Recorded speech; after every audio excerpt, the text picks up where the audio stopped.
periodo especial, ¿no? Sí, no, un periodo durísimo. Y en ese momento fue un trabajo muy esporádico, pudiéramos decir. Ellos fueron muy cuidadosos. Y no aparecía como el enemigo. O sea, ellos siempre aparecían como un tipo generoso, una muchacha generosa que estaba dispuesto a darnos dinero para hacer un proyecto cultural. Vamos a hacer libros, vamos a hacer una exposición de arte plástica. Y siempre eran padrinos y madrinas, muy Bueno, generosos. hay una persona incluso que es comadre tuya, ¿no? Sí, no, no, la persona que es la madrina de mi hija, además, es mi comadre. Y entonces todo funcionaba en ese nivel de amistad, de generosidad y demás. Hasta el año 2004, y eso comenzó en los 80, Mm. que ellos empezaron a hablar en serio de proyectos contra la revolución. Y yo comienzo a trabajar con la CIA en el 2004, en el proyecto Génesis. Y o sea, entro en la CIA como tal en el año 2005, ya, con todas las de la ley.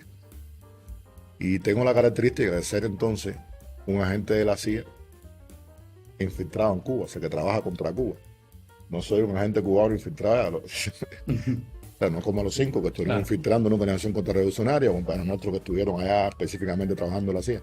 Para la CIA era importante, en la medida que yo era capaz de estar en Cuba, de dirigir operaciones en Cuba y de pasar totalmente inadvertido a los ojos de la inteligencia cubana.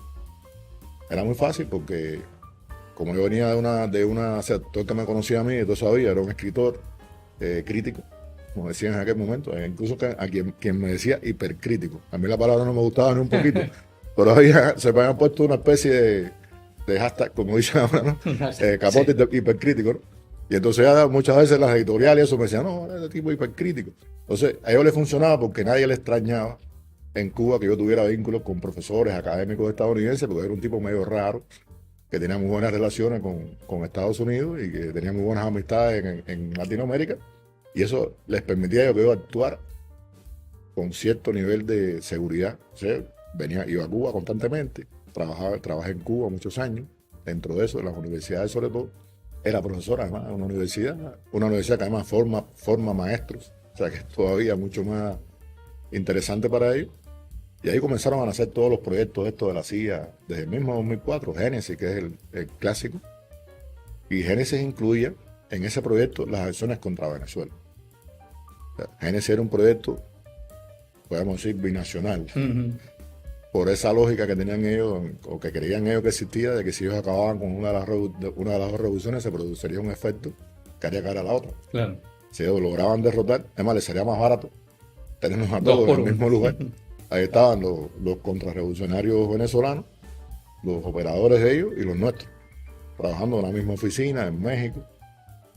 ¿Quién va a sospechar de eso? O sea, a nadie se le va a ocurrir pensar que una empresa que produce libros, un edificio que aparece como una editorial dedicada a libros para la educación, va a ser un cuartel de El la centro de CIA operaciones era en México. en México. Y no, ¿quién va a sospechar que un edificio que supuestamente es una editorial que produce libros para la educación está sirviendo de cuartel para la subversión en el continente?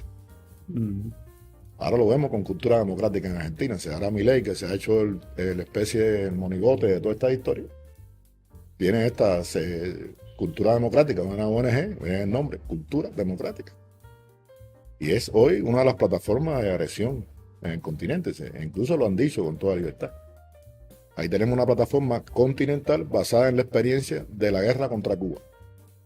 Y esa guerra la vamos a aplicar ahora contra Bolivia, contra Venezuela, contra Nicaragua, contra todo cada falta. Vinculado a la ultraderecha internacional, vinculado al fascismo internacional. Porque uno de los que trabaja ahí, Orlando Gutiérrez Boronat, fue a Ucrania antes que ocurrieran todas estas cosas. Fue por casualidad. Ahora yo pienso, si sospeché en algún momento que algo tuvo que ver, ahora lo pienso más todavía. Porque detrás de todo lo que pasó en Bolivia, en Venezuela y en Cuba, están esa gente de cultura democrática. Porque ahí está Micaela Hierro, la argentina que tuvo que ver con los aldeanos, ¿se acuerdan del dúo aquel famoso rapero? Tuvo que ver con muchas cosas en este continente. Y están todos ahí, están los senadores cubanos-americanos, está la contrarrevolución venezolana, todo el mundo está en esa plataforma. ¿Y quiénes son los que sustentan eso? La misma gente, la USAID, la ANE, se repiten, Claro. repiten todos, los ahora están en Argentina. Y ese hombre va allá, crea una organización continental fascista y van allá a reunirse con Azov, que tú fuiste a hacer a Ucrania. Regresa y preparan el golpe contra Arce en Bolivia. Y el plan era ese, era Bolivia, Cuba y Venezuela. Derribamos el gobierno de Bolivia, desestabilizamos Cuba, hacemos un verano caliente, que es como se llamaba la operación, verano caliente, porque era en el verano nuestro. Generamos el caos en Cuba y damos el golpe en Venezuela. Perfecto. Se cae el gobierno de Arce, se cae el gobierno en Venezuela, generamos el caos en Cuba y Cuba no se va a sostener. Porque Cuba desestabilizada, el impacto psicológico que tendría para los ciudadanos, la caída de Venezuela y el gobierno en Bolivia haría, según los cálculos de ellos, que el gobierno cubano no pudiera aguantar aquello. Okay. Y pensaban estar celebrando ahora la fiesta, la gran fiesta de la victoria. Que también tendría un sentido electoral, me imagino. Claro, por supuesto, antes de noviembre, eso era rédito electoral para los demócratas, sin duda. Eso venía en la línea. Laiguana.tv. La verdad hecha tendencia.